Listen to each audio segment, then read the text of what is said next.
ഞാൻ കേരളത്തിലല്ലേ, ഞാൻ ആലപ്പുഴയിൽ നിന്നുള്ള ജനങ്ങൾ ജയിപ്പിച്ച MP അല്ലേ. കേരളത്തിൽ ഞാൻ സജീവമായിട്ടുണ്ടാവും. പക്ഷേ ഏതെങ്കിലും കസേര നോക്കിയിട്ടുള്ള സജീവത്വമല്ല, പാർട്ടിയെ ശക്തിപ്പെടുത്തി പാർട്ടിയെ വിജയിപ്പിക്കാൻ, UDF വിജയിപ്പിക്കാൻ വേണ്ടിയിട്ടുള്ള സജീവത്വമാണ്. ഞാൻ കേരളത്തിൽ സജീവമായിട്ടുണ്ടാവുന്നത് മാർക്സിസ്റ്റ് പാർട്ടി അധികാരത്തിൽ താഴെ ഇറക്കാൻ വേണ്ടിയിട്ടാണ്.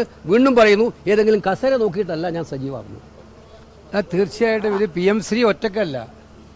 കേരളത്തിൽ കഴിഞ്ഞ കുറേ നാളുകളായിട്ട് BJP CPM ഡീലിൻ്റെ ഓരോ ഘടകങ്ങൾ വന്നുകൊണ്ടിരിക്കുകയാണ്.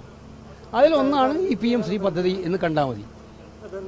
മുഖ്യമന്ത്രിയുടെ മകന് നോട്ടീസ് വന്ന കാര്യം ED മറച്ചു വെച്ചതും അത് CPM മറച്ചു വെച്ചതും നമുക്ക് മനസ്സിലാക്കാൻ പറ്റും. ലാവ്ലിൻ കേസ് 40 തവണ മാറ്റിവെക്കുന്നത് നമുക്ക് മനസ്സിലാക്കാൻ പറ്റും. ഇങ്ങനെ എടുത്തു നോക്കിയ ഒരു പരമ്പര തന്നെയുണ്ട്. അപ്പോൾ അതിൽപ്പെട്ട ഒന്നാണ് PM ശ്രീ പദ്ധതിയും സ്വന്തം പാർട്ടിയുടെ പ്രഖ്യാപിത നയങ്ങളിൽ നിന്നും വ്യത്യസ്തമായിട്ട് അവർ മുന്നോട്ട് പോകുന്നത്. അത് സംശയമില്ല.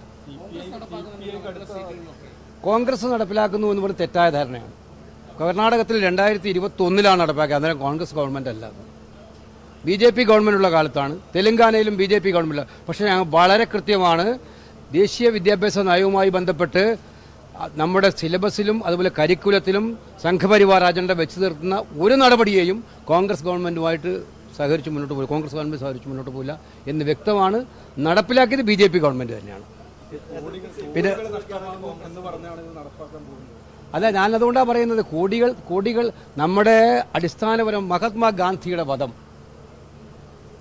അത് നമ്മുടെ വിദ്യാഭ്യാസ കരിക്കുലത്തിൻ്റെ ഭാഗമായിട്ട് നമ്മൾ പഠിപ്പിക്കുന്ന കുട്ടികളെ. അപ്പോൾ സ്വാഭാവികമായിട്ടും ആരാ കൊന്നത്? ഹിന്ദു മഹാസഭയാവുന്നു. ഇത് ചർച്ച ചെയ്യേണ്ടതാണ്. അത് വേണ്ട. ഇപ്പം മഹാത്മാഗാന്ധിയെക്കുറിച്ച് പഠിക്കേണ്ട, ഗോഡ്സെയെക്കുറിച്ച് പഠിച്ചാൽ മതി എന്ന് പറയുമ്പോൾ അത് കേരളത്തിലെ ജനങ്ങൾ വിഴുങ്ങാൻ 1400 കോടി കൈക്കൂലിയായിട്ടായിരുന്നത് നമുക്ക്. അപ്പോൾ എന്തുകൊണ്ട് CPM എന്ന ഈ പോളിസി മുമ്പ് എടുത്തില്ല? അവരുടെ പാർട്ടി തന്നെ എടുത്ത് CPI എടുത്ത നിലപാടുകൾക്കെതിരായിട്ടാണല്ലോ അവർ പറയുന്നത്. അപ്പോൾ ആ നിലപാട് മാറ്റത്തിൻ്റെ അടിസ്ഥാനം എന്താണെന്നാണ് ഇപ്പോൾ കേരളത്തിൽ വരുന്ന ചോദ്യം. അത് എത്രത്തോളം വരും നമുക്ക് കണ്ടറിയാം. അവർ CPI പറഞ്ഞത് അവർ ആ നിലപാടിൽ അവർ ഉറച്ചു നിൽക്കണമെന്നാണ് എനിക്ക് പറയാനായിട്ടുള്ളത്.